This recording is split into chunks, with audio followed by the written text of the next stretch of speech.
बहुत स्वागत है आपका। आप देख रहे हैं गुड लक स्पेशल और मैं हूं आपके साथ शैलेंद्र पांडे।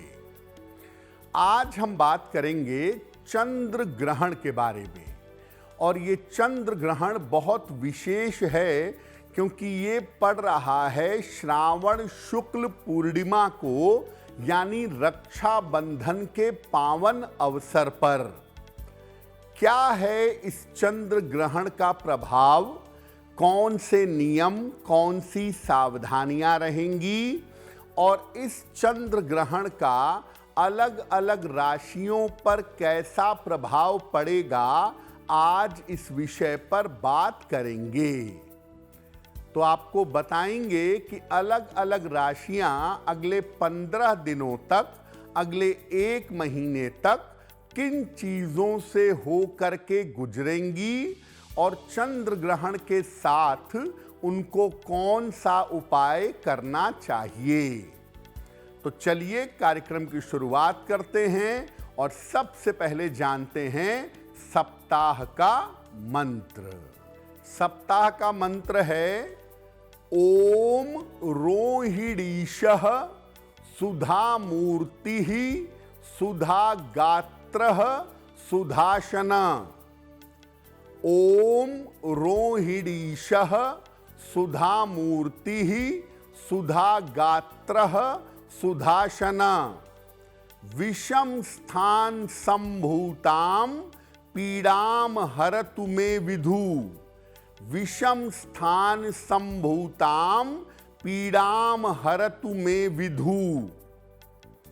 देखिए, ये चंद्र की पीड़ा को दूर करने वाला मंत्र है।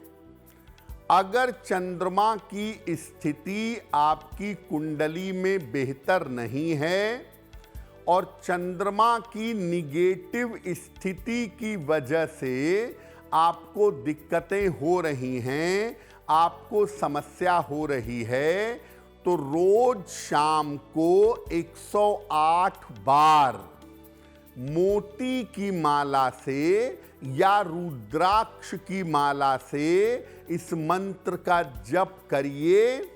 चंद्रमा संबंधी अगर कोई भी पीड़ा आपके जीवन में होगी तो वो पीड़ा दूर होगी।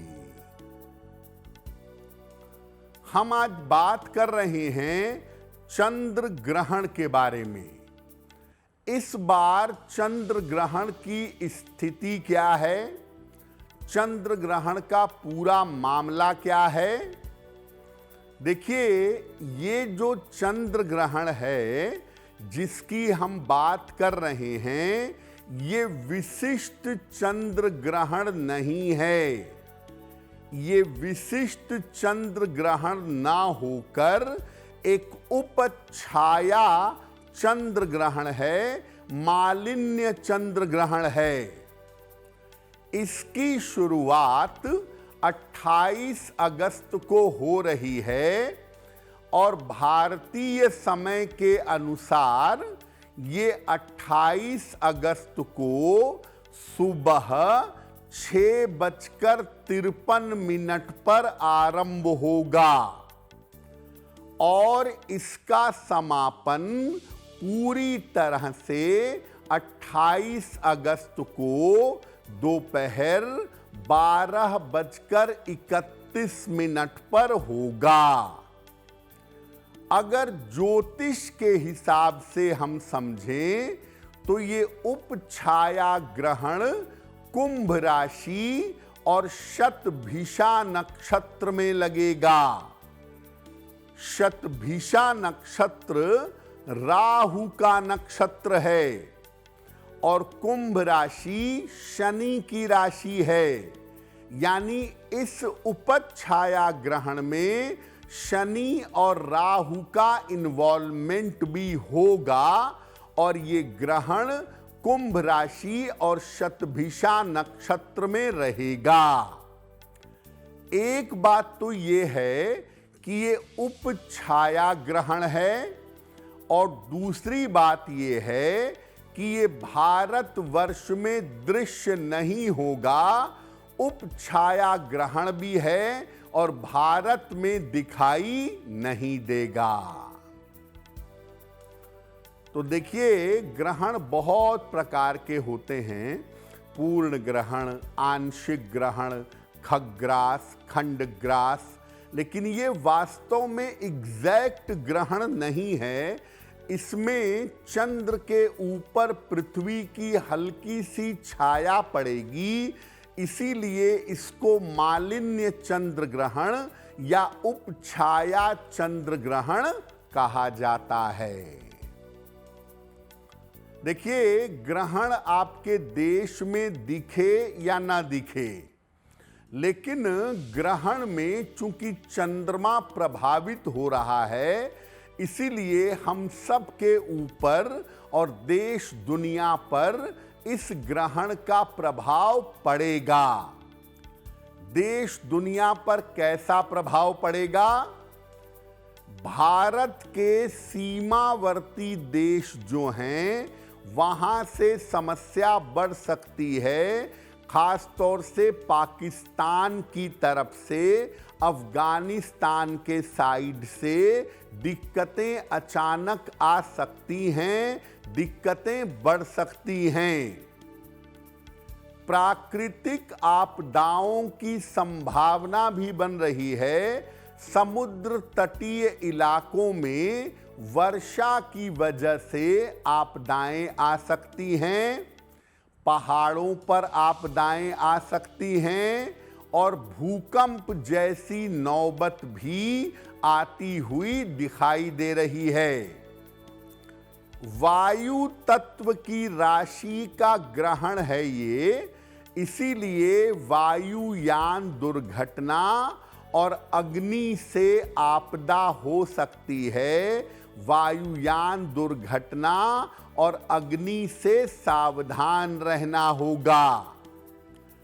जो महिला राजनीतिज्ञ हैं, उनको अपने स्वास्थ्य का बहुत ध्यान देना होगा।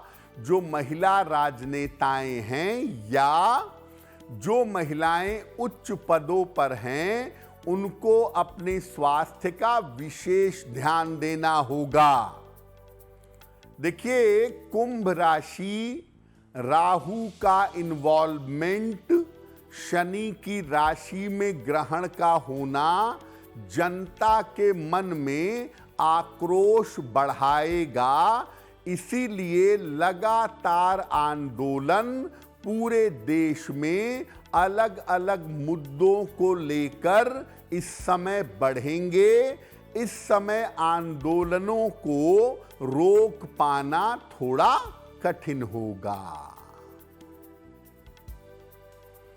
देखिए, जब भी कोई ग्रहण लगता है, सूर्य ग्रहण लगे या चंद्र ग्रहण लगे, उस ग्रहण के साथ बहुत सारे नियमों का पालन किया जाता है ताकि ग्रहण का दुष्प्रभाव आपके ऊपर ना पड़े। इस चंद्र ग्रहण में किस तरह के नियमों का पालन करना होगा? देखिए, ये सामान्य चंद्र ग्रहण नहीं है। सामान्य चंद्र ग्रहण में बहुत सारे नियम और बहुत सारी सावधानियों का पालन करना होता है।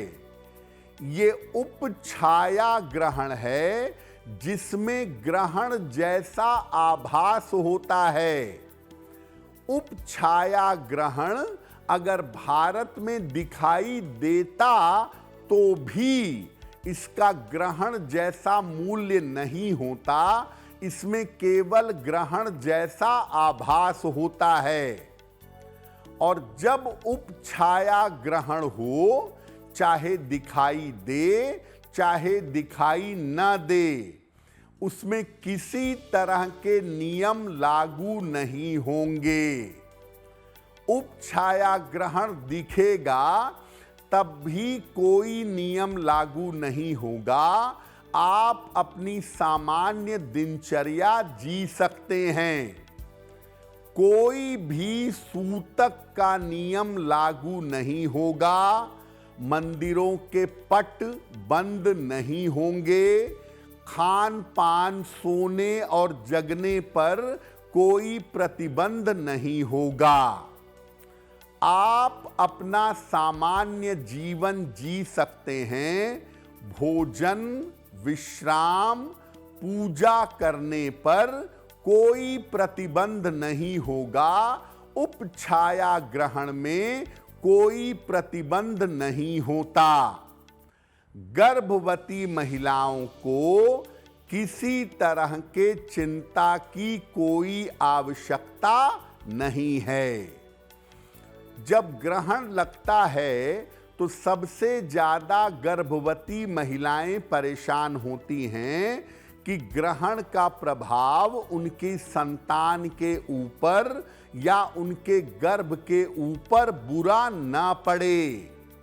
लेकिन ये उपछाया ग्रहण है। गर्भवती महिलाओं को भी किसी नियम या किसी सावधानी का पालन करने की आवश्यकता नहीं है।